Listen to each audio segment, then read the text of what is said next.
Allahumma salli ala Muhammad wa ala alihi wa sahbihi wa sallim ajma'in, amma ba'du. Subhanaka la ilma lana illa ma 'allamtana innaka antal alimul hakim. Allahumma inna nas'alukal huda wat tuqa wal afafa wal ghina. Allahumma inna nas'aluka ilman nafi'a wa rizqan thayyibah wa amalan mutaqabbalah. Para jamaah rahimakumullah, tema kita subuh ini kalau boleh diberi judul 5 sebab runtuhnya sebuah bangsa. Ilustrasi pada zaman Nabi Musa alaihissalam. Jadi saya ingin menyampaikan kisah di dalam Al-Quran tentang ilmu merusak sebuah bangsa. Iki ilmu apa kira-kira? Jadi bangsa itu akan rusak kalau memenuhi 5 ini. Tapi ini sudah terjadi pada zaman Nabi Musa. 5 itu adalah: 1, kalau pemimpinnya zalim, simbolnya Fir'aun. 2, kalau ilmuannya rusak, simbolnya Haman. Ilmuwan yang ada di ring 1 yang kemudian merusak bangsa. 3, kalau orang kayanya rakus, simbolnya Qarun. 4, kalau ulamanya hubbud dunya, cinta dunia, simbolnya Bal'am bin Ba'urah. Yang terakhir, kalau rakyatnya sulit diatur, angel tuturani, itu simbolnya Bani Israel. Jadi kalau bangsa dimanapun berada, kapanpun ada 5 profil ini, maka bangsa itu dalam waktu dekat akan hancur. Saya tidak tahu ini nanti apakah ada benang merahnya dengan kehidupan kita hari ini sebagai bangsa yang hidup di negeri yang kita cintai ini.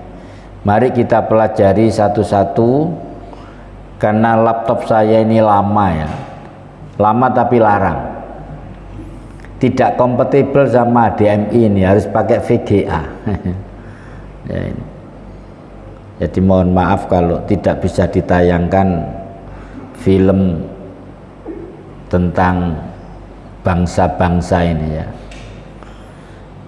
Ibu-ibu kelihatan ya? Maksudnya kelihatan saya, yang penting bisa melihat saya itu saja. Nah, bapak-bapak monggo santai mawon, senden sambil ngantuk enggak apa-apa. Pastikan berdoa bismikallahumma ahya wa bismika wa amut. Itu ya. Baik, saya elaborasi pelan-pelan dari yang pertama tentang 5 sebab runtuhnya sebuah bangsa. Yang pertama, pemimpinnya zalim. Lah pada zaman Nabi Musa, jadi Fir'aun itu bukan nama orang, tapi nama gelaran raja-raja Mesir kuno. Seperti di Indonesia ada Hamengkubuwono I, 2, sampai sekarang berapa Pak? 10. Yang seharusnya 11, tapi nanti oleh Hamengkubuwono Sri Sultan itu mau diberikan kepada anak putrinya, sehingga nanti bukan raja tapi ratu. Dan ini tidak lazim, sehingga Jogja itu secara psikologi ada gesekan, khususnya di keluarga keraton, karena seharusnya ke adiknya. Lah Fir'aun pada zaman Nabi Musa itu namanya Raja Ramses II. Nanti Fir'aun ini namanya ini, Fir'aun ini namanya ini, begitu. Zaman Nabi Musa, Ramses II dikenal sebagai seorang raja yang sangat zalim, diktator, berkuasa selama 66 tahun. Jadi cukup lama untuk membangun sebuah rezim yang zalim, sudah cukup. Pak Harto saja berkuasa 32 tahun itu sudah mampu menancapkan nilai-nilainya sehingga kita kenal enak zamanku toh. Nah, itu butuh waktu 32 tahun. Lah ini 66 tahun. Nah, itu ya. Fir'aun atau Ramses II ini. Fir'aun pada zaman Nabi Musa itu disebut dalam Al-Quran surat Al-Qasas ayat 4. Nah, pelajarannya di sini. Inna fir'auna ala fil ardi. Sesungguhnya Fir'aun itu telah berbuat sewenang-wenang di muka bumi. Apa bentuk kesewenang-wenangannya, atau dalam bahasa teknisnya apa bentuk kezaliman yang paling mendasar yang dilakukan penguasa Fir'aun ini pada zaman Nabi Musa? Wa ja'ala ahlaha syia'an, dan menjadikan penduduknya berpecah belah. Jadi istilah di kita itu, Fir'aun ini melakukan untuk melanggengkan kekuasaannya itu, dia pakai politik belah bambu.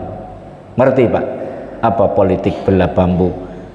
Sampai kalau orang kampung tahu cara membelah bambu, ini ada bambu panjang, itu tengahnya dibelah, kemudian diangkat satu, diinjak satu, kretek, terbelah sampai ujung. Pernah Pak lihat ini? Pernah. Nah, itu namanya belah bambu. Lah termasuk imperialisme Belanda dulu bisa bertahan sampai 350 tahun, mengangkangi republik ini, kemudian memboyong sumber daya alam rempah-rempah ke negeri mereka. Jadi kalau kita membaca sejarah peradaban ya, dunia, jadi dulu bisnis rempah-rempah di negeri kita itu dengan Turki Utsmani. Jadi dimonopoli oleh Turki Utsmani, mengambil rempah-rempah dari negeri kita, tapi akadnya jual beli. Kayak ini barang langka di Eropa, harganya mahal, sehingga pedagang-pedagang Muslim pada waktu itu menjadi kaya raya karena bisnis dengan negeri kita.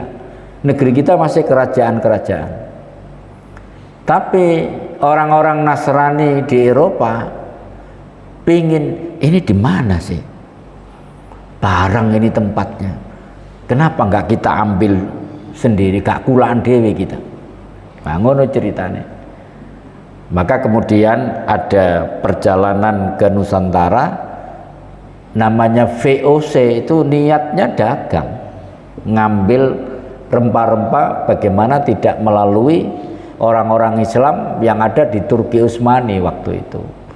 Ternyata begitu dia tahu, kemudian kulaan rempah-rempah, lama-lama dia pingin menguasai. Itu wataknya penjajah itu seperti itu. Nah, hari ini kita merasakan ada VOC baru itu. Nah, nanti saya punya data di laptop saya ini, saya tunjukkan betapa kita ini sebuah bangsa yang sebetulnya sudah hampir habis. Tapi kok melas aku ngomong ini, sampai nggak semangat. Semangat ya. Baik. Jadi yang satu diangkat, siapa yang diangkat? Fir'aun, penduduk asli Mesir. Yang satu diinjak, siapa yang diinjak? Bani Israel. Alasannya itu diawali dari mimpi. Jadi Fir'aun ini bermimpi waktu tidur. Ya, mimpi itu waktu tidur memang. Kalau nggak tidur nggak mimpi ya. Nah, waktu tidur itu dia bermimpi ternyata ada api yang dari asalnya itu Baitul Maqdis. Baitul Maqdis itu kalau sekarang Palestina. Kalau zaman Nabi Nuh disebut Kan'an. Kemudian berkembang menjadi Syam. Syam kemudian dipecah menjadi 4. Palestina, Suriah, Lebanon, Yordania. Nah ini dulu Syam namanya. Di situ ada namanya Baitul Maqdis, yang tepatnya di Palestina. Kelahiran para nabi-nabi di daerah ini, ada 10 nabi yang lahir di sini. Nah, Fir'aun ini bermimpi ada api dari Baitul Maqdis kemudian melahap istana-istana Fir'aun di Mesir. Maka bingung, ini mimpiku ini kok gak enak ini. Kok istana saya dan raja-raja Fir'aun dilahap api, kebakaran yang hebat. Maka dipanggillah ahli nujum namanya, ahli tafsir mimpi, dikumpulkan di istana. Kemudian Fir'aun mengatakan, saya ini kok mimpi gak enak ya, semalam itu ada api yang melahap istana-istana kita. Apa kira-kira makna dari mimpi saya itu? Seluruh ahli nujum aklamasi, sama jawabannya. Wah, ini ada gerakan yang mau mengkudeta Tuhan, dan yang mengkudeta itu kelahiran Baitul Maqdis yang nanti disebut Musa alaihissalam. Maka dari nasihat Watim Press, kalau sekarang Watim Press itu apa? Jadi ya Dewan Pertimbangan Presiden. Baik. Nah, kemudian akhirnya Fir'aun melakukan kebijakan nasional. Kalau nanti yang kudeta itu seorang laki-laki dari Baitul Maqdis, maka mulai hari ini siapapun bayi laki-laki yang lahir dari keturunan Bani Israel disembelih.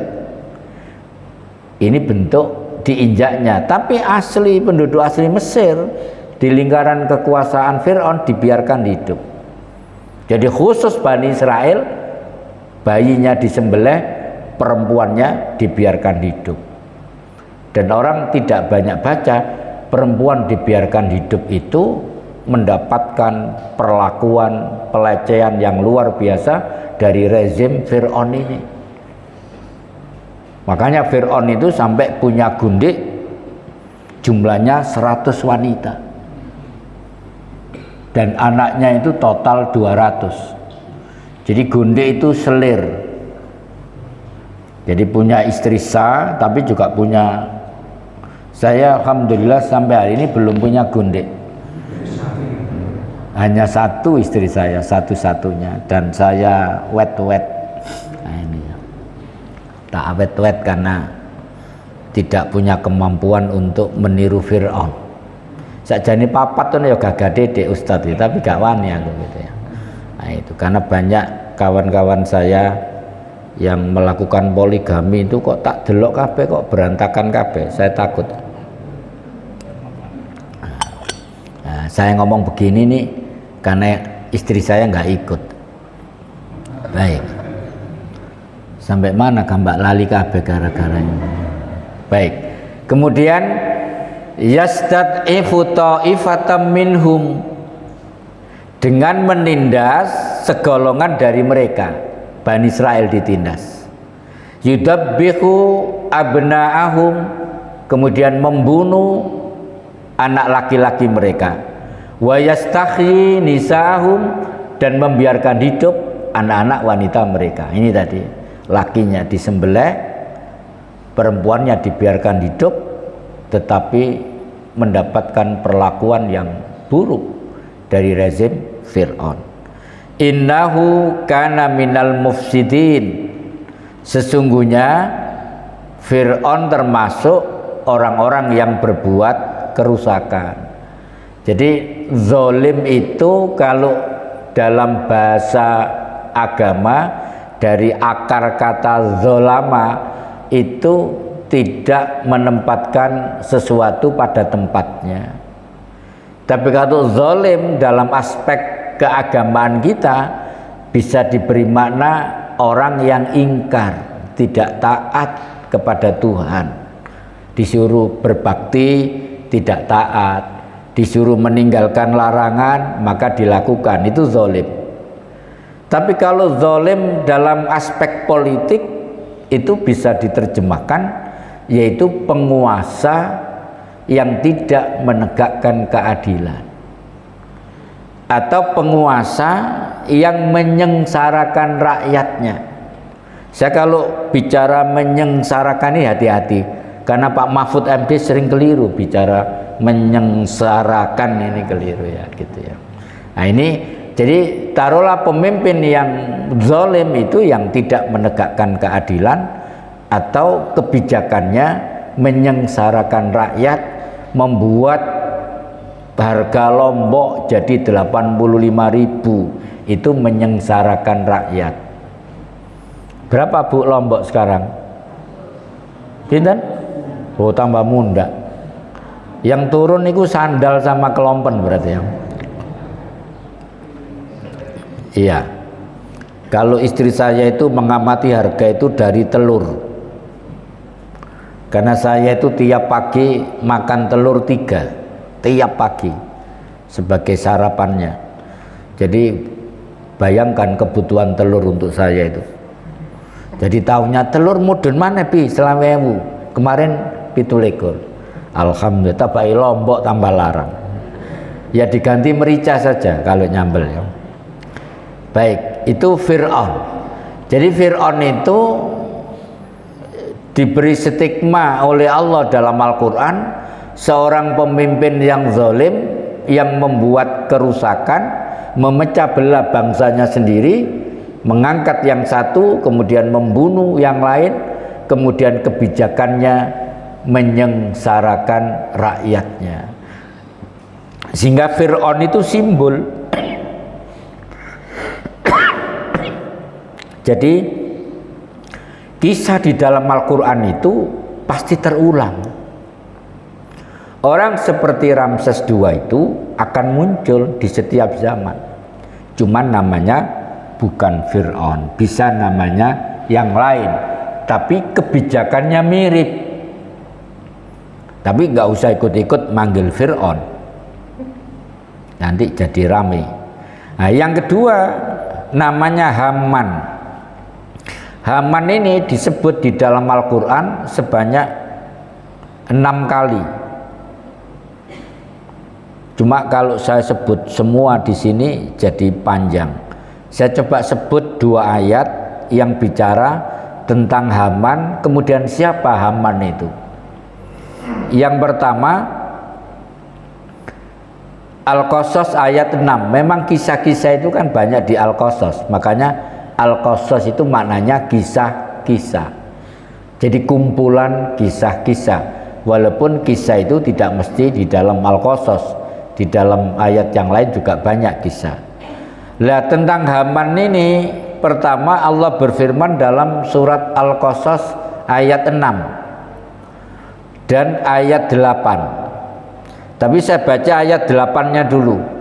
Fal taqatahu alu fir'auna, maka dia pungut oleh keluarga Fir'aun. Ini kisahnya Nabi Musa. Jadi tadi kan saya bicara tentang bayi laki-laki disembelih, maka lahirlah seorang laki-laki yang diberi nama Musa. Ibunya gelisah, loh anakku lanang disembelih berarti ini.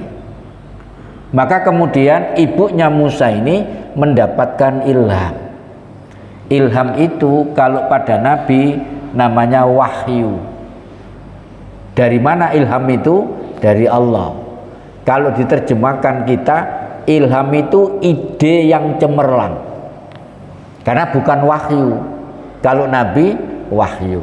Jadi ilham itu begini, kalau kita ada persoalan tiba-tiba ting, kalau di media sosial ada lampu ting, oh begini ini solusinya begini.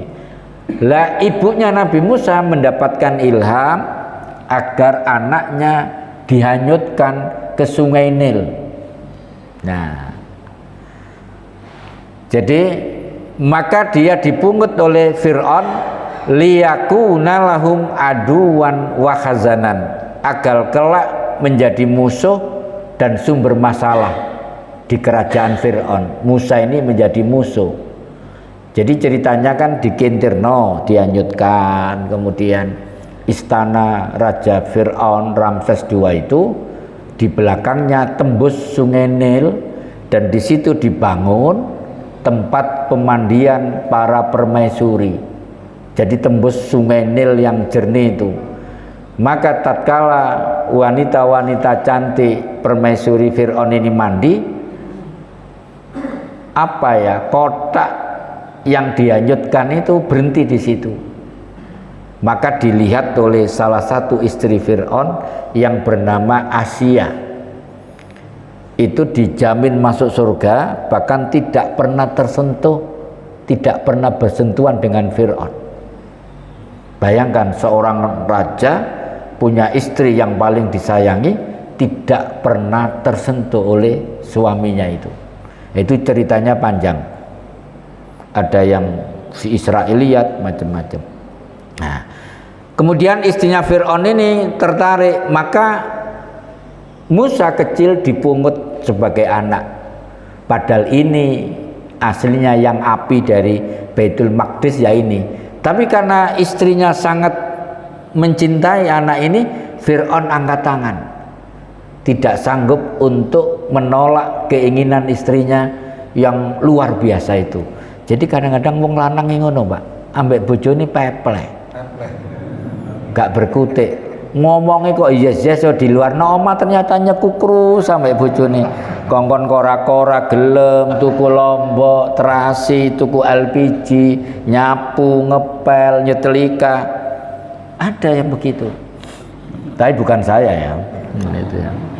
Kemudian inna fir'auna wa haman wa junudahuma, sungguh Fir'aun dan Haman bersama bala tentaranya kanu khati'in, adalah orang-orang yang bersalah. Jadi Haman sama Fir'aun ini bersekongkol membangun rezim yang zalim. Al-Quran mengatakan khati'in, mereka itu orang yang bersalah. Nah ini ya. Nah, kemudian yang ayat 6-nya wa numakkina lahum fil ardi, dan kami teguhkan kedudukan mereka di bumi, yaitu Musa diteguhkan kedudukan Allah di muka bumi. Wa nuriya fir'auna wa haman, Haman disebut lagi, dan kami perlihatkan kepada Fir'aun dan Haman beserta wa junudahuma minhum, beserta bala tentaranya, makanu yakhzarun, apa yang selalu mereka khawatirkan dari mereka. Artinya Allah menunjukkan yang dikhawatirkan Fir'aun itu terjadi. Ada api dari Baitul Maqdis, api itu adalah Nabi Musa. Kemudian Nabi Musa itu yang menghancurkan rezim zalim, yaitu Fir'aun. Kenapa, Pak?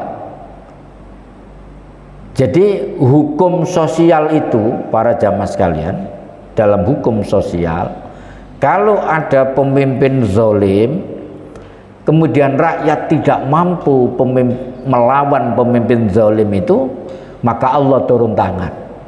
Ini kisah Nabi Musa. Karena Nabi Musa itu kelompok kecil dari kalangan Bani Israel, tidak sanggup mendobrak kekuatan kezaliman Fir'aun. Singkat cerita, Musa dan pengikutnya Bani Israel dikejar-kejar oleh Fir'aun dan tidak berkutik. Ketika dalam proses pelariannya kembali mau ke Baitul Maqdis, Fir'aun sudah mengejar sampai di tepi laut. Ini kalau dipikir maju kena, mundur kena. Kalau maju nggak mungkin tenggelam, kalau balik tertangkap Fir'aun. Maka kira-kira bahasa Musa itu begini, mengangkat tangan, ya Allah, ini sudah bukan urusan kami, ini sudah urusanmu ya Allah. Karena sudah buntu, karena kekuatan rezim ini nggak mampu disentuh. Makanya jangan pernah khawatir kalau kita dalam kebenaran. Secara logik matematik itu nggak mampu berhadapan dengan kezaliman itu. Tapi kalau kita istiqomah, Allah yang turun tangan. Maka Allah turun tangan, sesuatu yang tidak pernah dipikirkan oleh Musa sebelumnya. Apa itu? Ya Musa, pukulkan tongkatmu ke laut itu. Ini belum pernah dipikirkan. Dipukul, jedian. Maka laut ini terbelah menjadi jalan raya. Maka Musa kemudian diperintahkan Allah lewat menyeberangi Laut Merah. Jadi Laut Merah itu sejak dulu menjadi sebuah sejarah yang luar biasa. Termasuk Nabi Sulaiman itu juga tinggal di sekitar, namanya Laut Kulzum kalau dulu itu sebutannya. Maka Musa kemudian lewat, berhasil naik, maka Fir'aun mengejar. Ketika Fir'aun di tengah-tengah laut itu, maka Allah mengembalikan sunnatullahnya, air itu. Jadi Allah itu bisa merubah sunatullah, bisa mengembalikan sunatullah. Itu harus kita yakini. Ini bukan fiktif, Pak. Ini asli kisah ini. Maka kemudian Fir'aun dan Haman dan bala tentaranya di tengah laut itu, maka sunatullah, air laut kembali airnya menyambung kembali, maka tenggelamlah. Artinya apa? Fir'aun itu ditenggelamkan oleh Allah, bukan Musa. Tapi Musa dan kaumnya Bani Israel sudah maksimal melawan kezaliman itu, tapi tidak mampu. Kemudian Allah turun tangan. Itu yang terjadi di Palestina itu hari ini.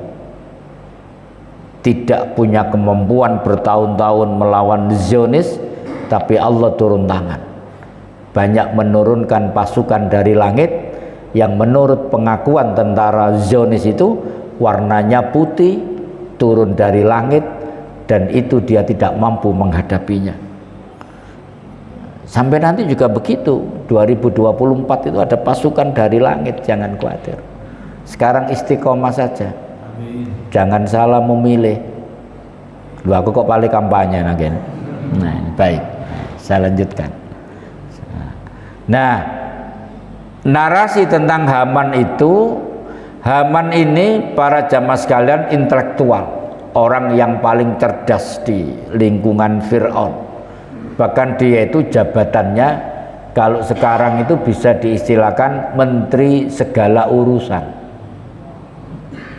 Di Indonesia itu ada menteri segala urusan, katanya LBP.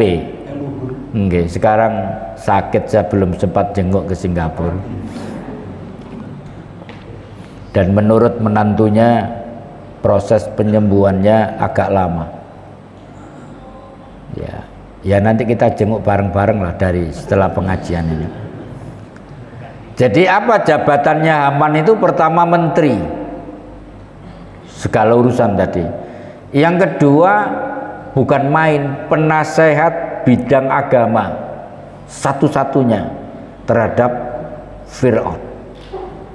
Jadi orang yang paling dekat dengan Fir'aun itu Haman. Jadi ya menteri, penasehat keagamaan, kemudian kepala proyek bangunan yang disebut piramida. Piramida itu sebetulnya asalnya itu pelecehan Fir'aun kepada Musa.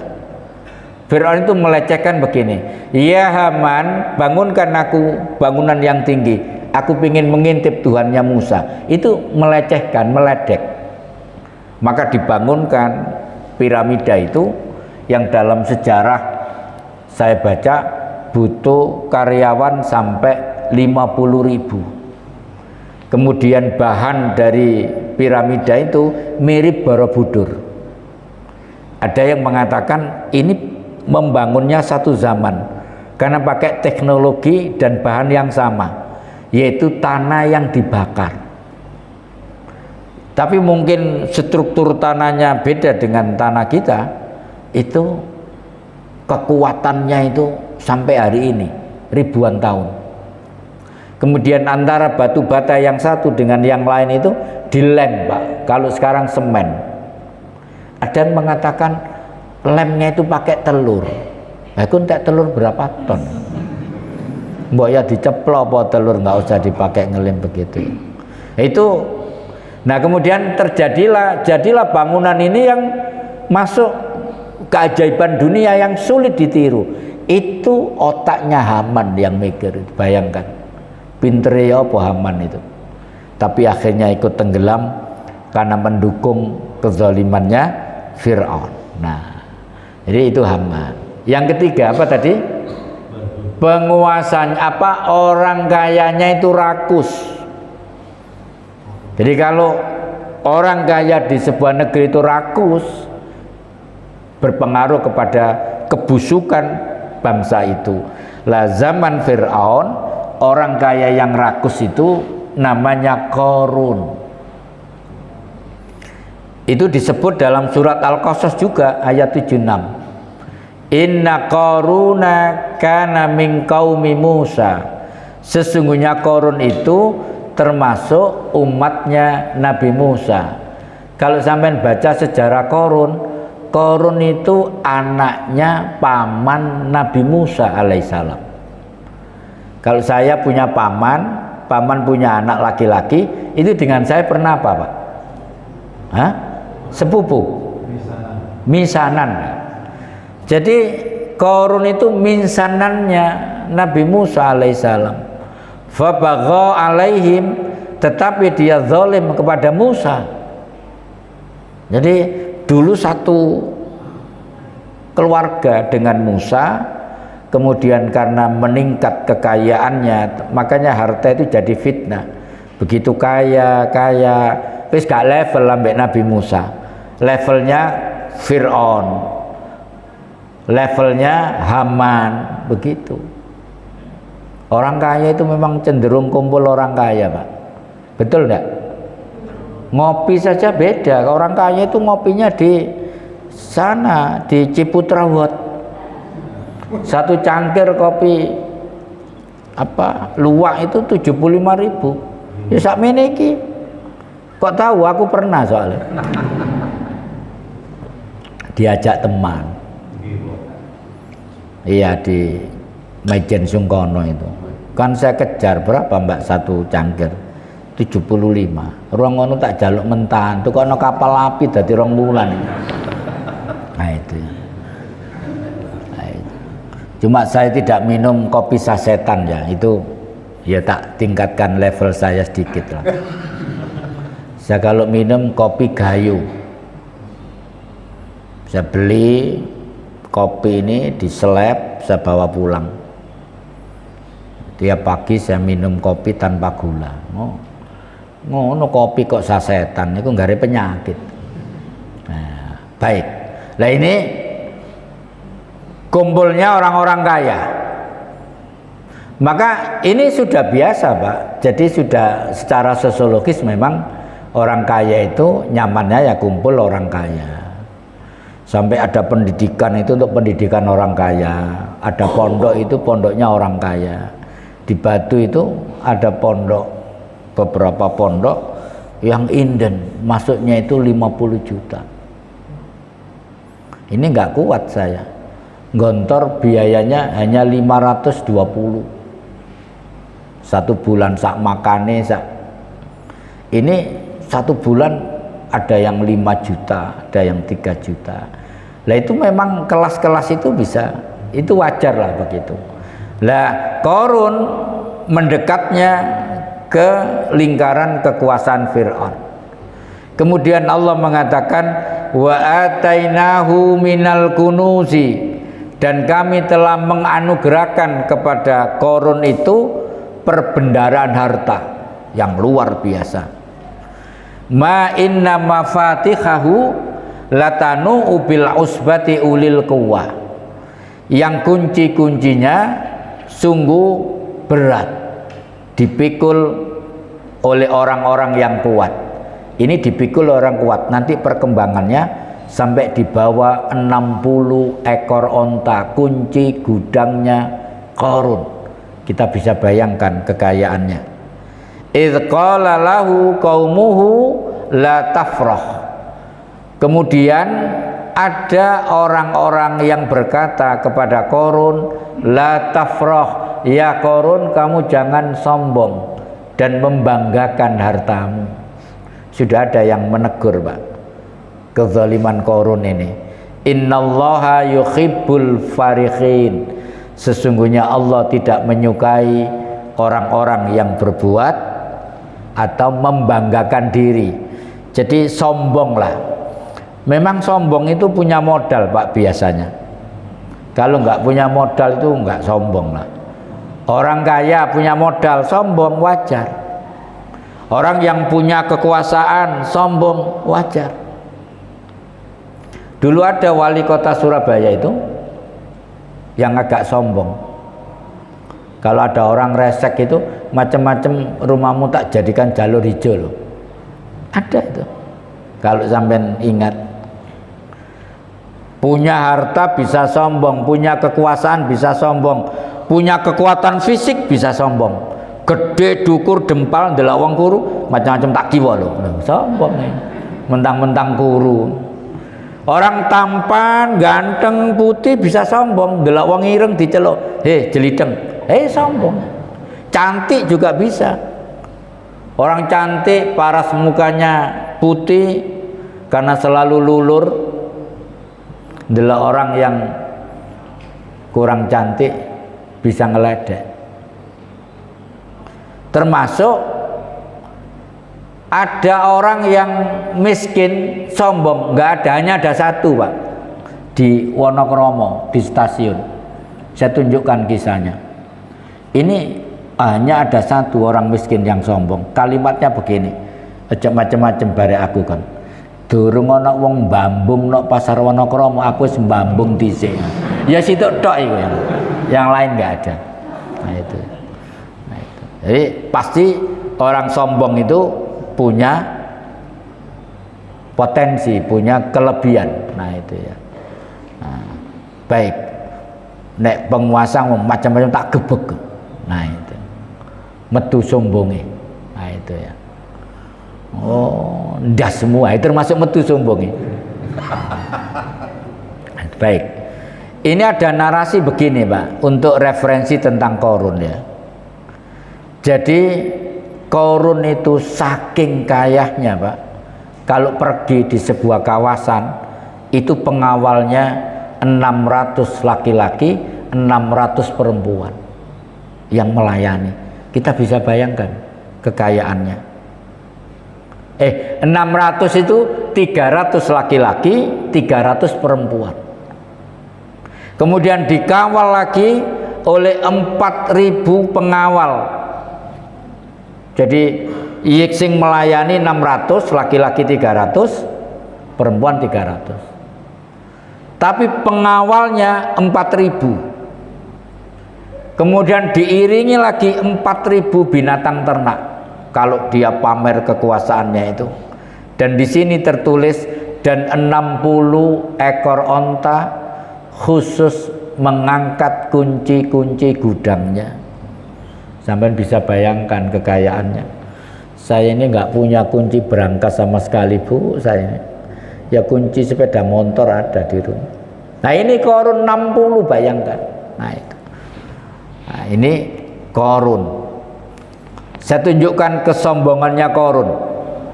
Disebut dalam surat Al-Qasas ayat 78. Nanti pelajari seluruh surat Al-Qasas.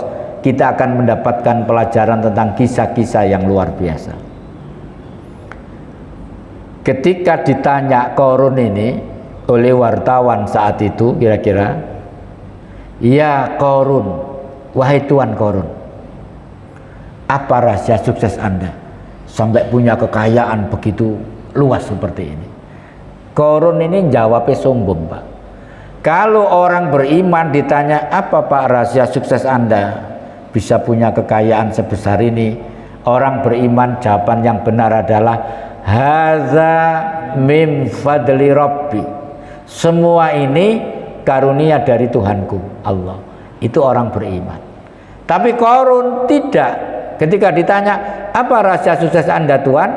Qala, Qarun menjawab, innama utituhu ala ilmin indi. Artinya sesungguhnya aku diberikan kesuksesan ini, harta yang banyak ini karena ilmu yang aku miliki. Sombong. Sama dengan kita. Apa Pak rahasia sukses? Wah, aku kerja keras bro. Pagi sebelum subuh aku berangkat, malam baru pulang. Sikil tak gendas, endas tak gesikil. Makanya aku sukses. Ini sombong Pak. Tidak menisbahkan kesuksesannya itu kepada Allah Subhanahu wa taala. Awalam ya'lam annallaha qad ahlaka min qablihi minal qurun. Kemudian Allah membandingkan, tidakkah dia tahu, Qarun maksudnya, bahwa Allah telah membinasakan umat-umat sebelumnya, man huwa asaddu minhu quwwatan wa aksaru jam'ah, yang lebih kuat daripada Qarun dan lebih banyak hartanya daripada Qarun. Jadi sudah ada Pak yang lebih hebat dari Qarun sebelumnya. Cuma Allah tidak menyebut siapa namanya, tinggal di mana, pada tahun berapa. Tapi Allah ingin mengejek Qarun itu, bahwa dulu juga ada orang yang lebih kaya dari Qarun.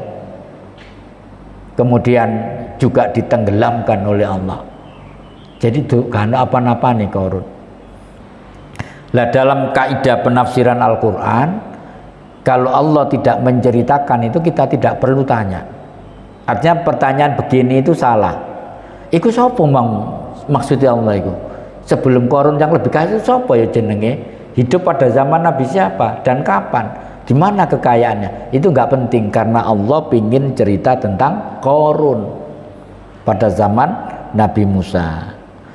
Baik. Jadi ada yang lebih kaya. Kemudian yang keempat ulamanya. Nah ini Pak. Apakah Bal'am abad 21 ini ada? Menurut jenengan? Ada lah.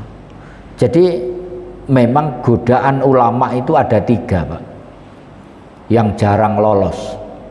Atau kalau saya istilahkan itu ada 3 tikungan tajam yang sulit lolos sekalipun ulama. Makanya kalau kita bicara di pentas perpolitikan negeri ini, apalagi tahun-tahun ini tahun politik mendekati pilpres, kita bisa memotret iki kok ngene ya, Gus iki kok dadi ngene ya, kiai ini kok dukungannya kok kesini ya, loh ini gara-gara ngono kok dipecat ya, macam-macam. Iku sampai bingung itu. Saya maca WhatsApp di grup ini ngene, grup ini ngene, grup ini ngene. Orang seperti ini kok pendukungnya juga banyak. Bagi ibu-ibu, jangan sampai ambisi orang tua itu memberikan tekanan sehingga anak ini tidak punya kemampuan tapi dipaksa. Itu saya sering bergaul dengan anak Tulungagung, punya om di Citra Harmoni. Anak ini depresi, bapaknya dokter, ibunya dokter juga. Ini dipaksa oleh bapaknya jadi dokter. Kalau nggak kedokteran, kata akoni anak kamu. Sampai begitu bapaknya. Lah anaknya tidak punya kemampuan, tes kedokteran itu nggak lulus-lulus. Akhirnya diterima di pertanian UNED Jember. Rumahnya ini Tulungagung. Langsung nggak diakoni anak ambek bapaknya, nggak disopo, nggak diajak ngomong, nggak, pokoknya bapaknya nggak mau, ndelok tok mbelenek. Akhirnya anak ini depresi Pak. Kalau dia di omnya, tinggal di omnya di Citra Harmoni, dia merokok, minum kopi, ngomong sama saya karena saya sering ke situ, itu sembuh Pak. Nek di Citra Harmoni sembuh, nek balik nang bapake depresi lagi akibat tekanan ini. Makanya hati-hati, jangan pernah menekan anak. termasuk jangan menekan suami, iso depresi sisan. Bojone tertekan. Insya Allah nggak ada di sini. Yang banyak itu suami menekan istri itu di Rusia. Kalau di Gunung Sari Indah nggak ada. Baik, kita bicara Bal'am. Bal'am itu Pak, Bu, ulama yang disucikan Allah. Sampai 5:30 ya. Ya, kontraknya 5:30. Kalau dia berdoa baru mengangkat tangan sudah dikabulkan. Itu Bal'am. Tapi Bal'am ini terpengaruh hubbud dunia. Yang hidup pada zaman Nabi Musa, dia tidak merapat kepada Nabi Musa. Bal'am ini merapat kepada Fir'aun dan merapat kepada Qarun. Karena kepentingannya duit. Waki duit. Nah itu ya. Malah jadi fitnah.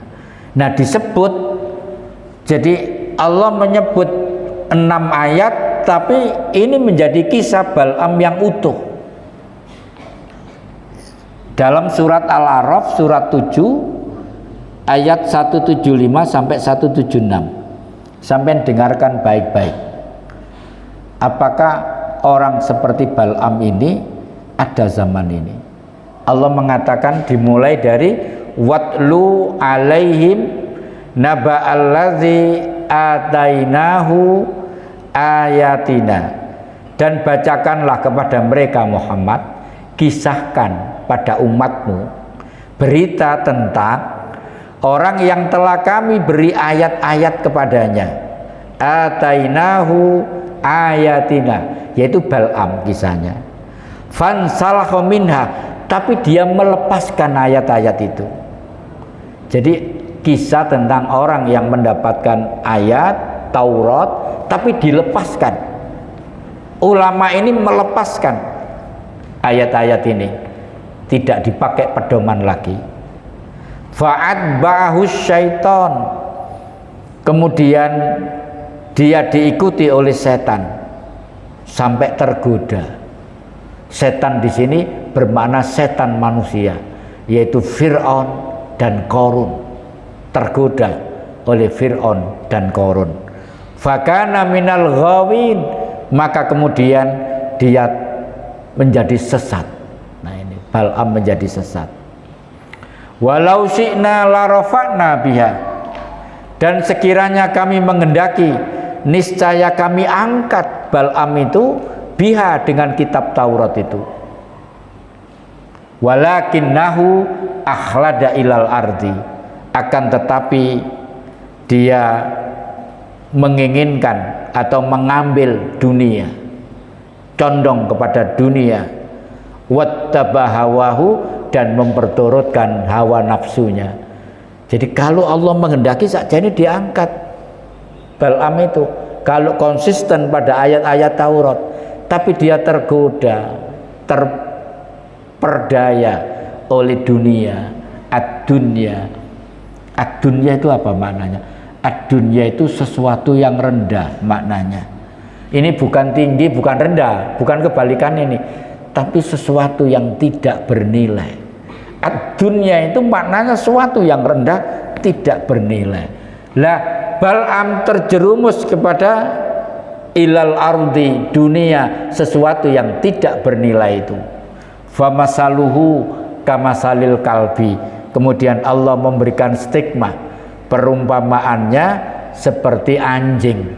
Bayangkan ulama yang disucikan sampai distigmai menjadi anjing. Kemudian intahmil alaihi yalhas, anjing ini kalau kamu halau, kamu gusak, dia menjulurkan lidahnya. Au tatrukhu yalhas, atau kalau kamu diamkan, anjing ini juga menjulurkan lidahnya. Kalau kita baca tafsir Ibnu Katsir mengenai ayat ini, ternyata Bal'am itu benar-benar lidahnya ini panjang, Pak. Sejak dia merapat kepada Qarun dan Fir'aun tadi, lidahnya menjulur sampai ke dadanya, sampai dia mati. sehingga menjadi bahan ejekan pada zaman itu. Ini loh ulama ulama yang hubbud dunia, memilih Fir'aun dan Qarun daripada Nabi Musa. Nah hari ini kalau ada ulama-ulama yang seperti ini, itu sebetulnya korun abad ini yang merapat pada oligarki, merapat pada kekuasaan demi mendapatkan fulus. Laisal fulus mamfus. Nah itu ya. Nah ini maksud saya ada benang merahnya kisah itu dengan kehidupan kita hari ini. Nah itu ya. Zalika masalul qaumil ladzi nakazzabu biayatina. Demikian perumpamaan orang-orang yang jauh dari ayat-ayat kami. Faksusil qasasa la'allahum yatafakkarun. Maka ceritakanlah kisah-kisah itu agar mereka berpikir. Ini kisahkan supaya bisa membedakan antara ulama khair dan ulama su. Imam Syafi'i mudah sekali memberikan definisi dan bisa kita jadikan pedoman. Apa bedanya ulama khair, ulama baik, dan ulama su dan ulama su buruk? Hanya gampang membedakan. Kalau ada ulama mendatangi sultan kekuasaan, itu ulama su. Mestinya sultan mendatangi ulama. Seperti Harun ar-Rasyid mendatangi seorang ulama yang bernama Hasan al-Basri, minta nasihat, dinasehati sampai menangis terseduh-seduh. Ya Amirul Mukminin, hati-hati dengan kekuasaan ini.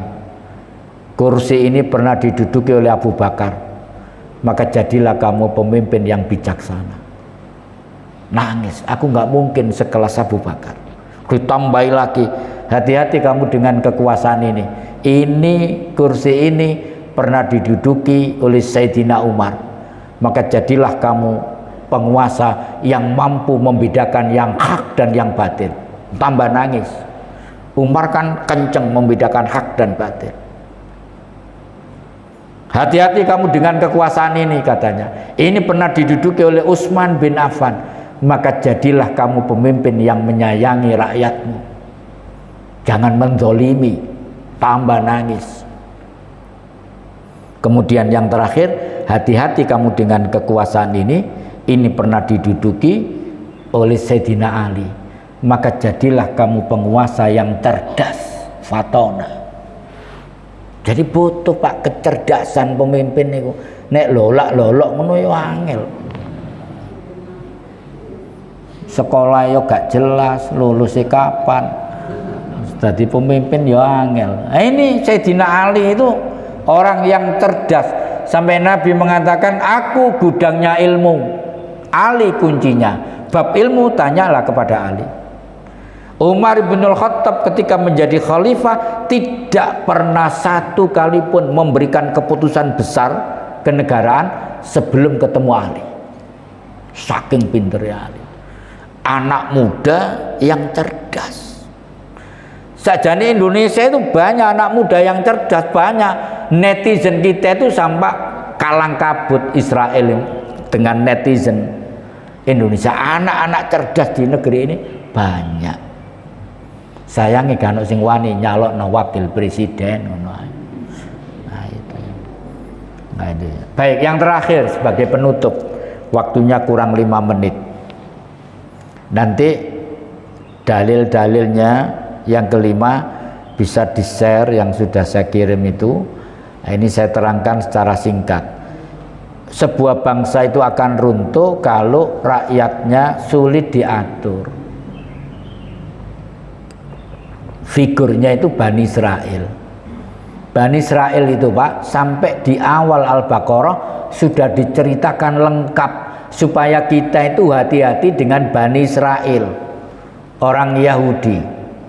Apa kisahnya itu? Tentang Al-Baqarah.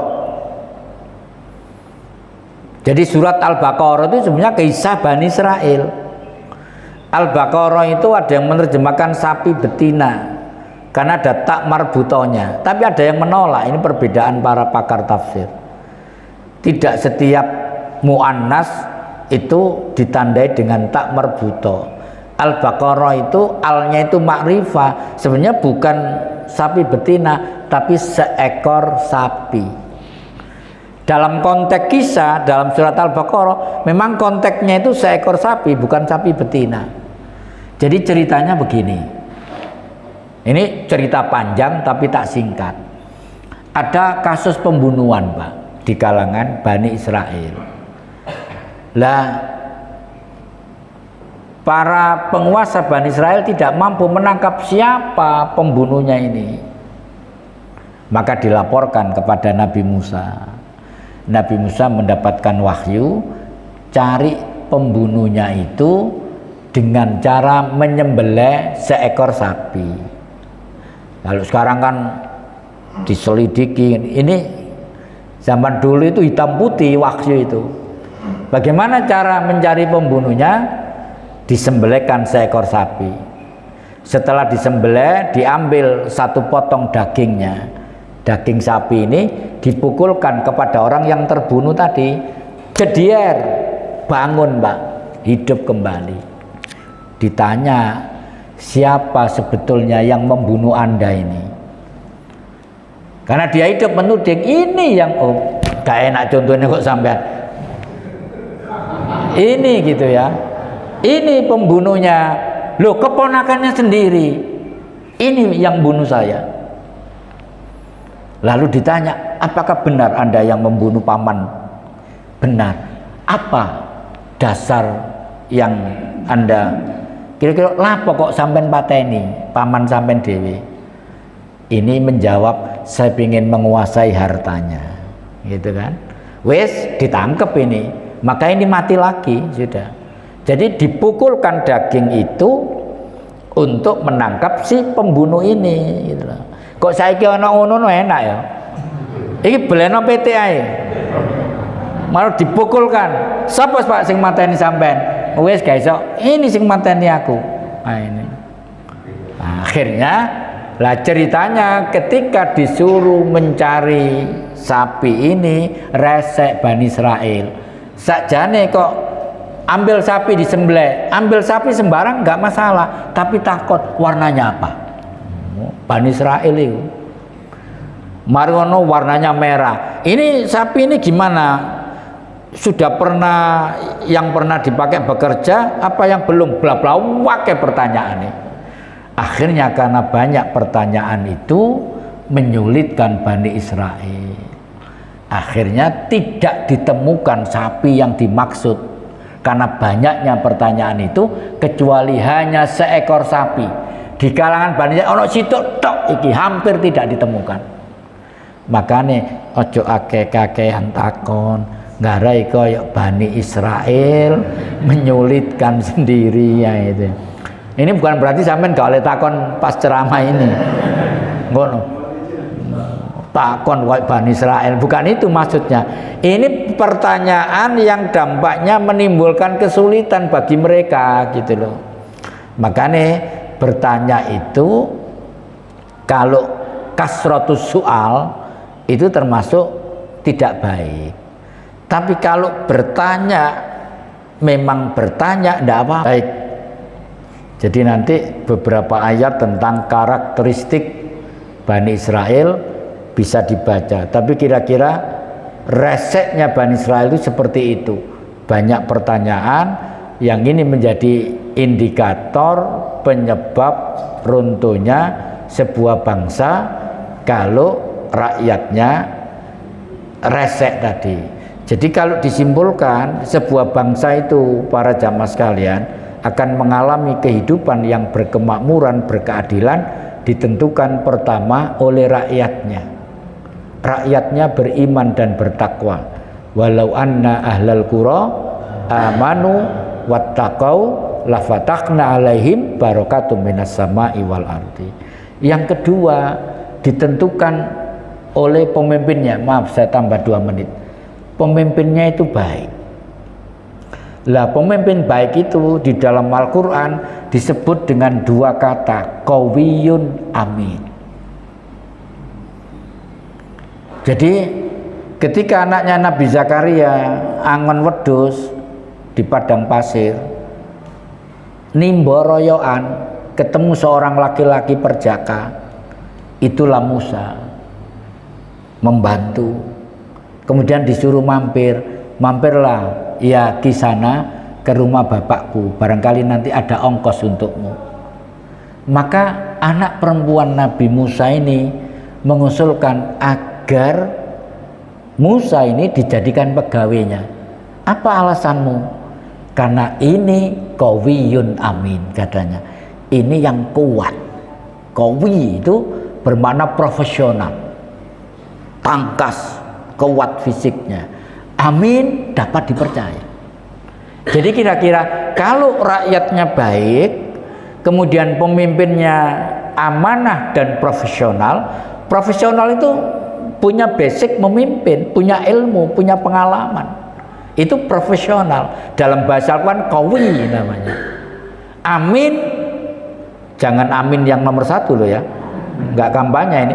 Amin itu dapat dipercaya.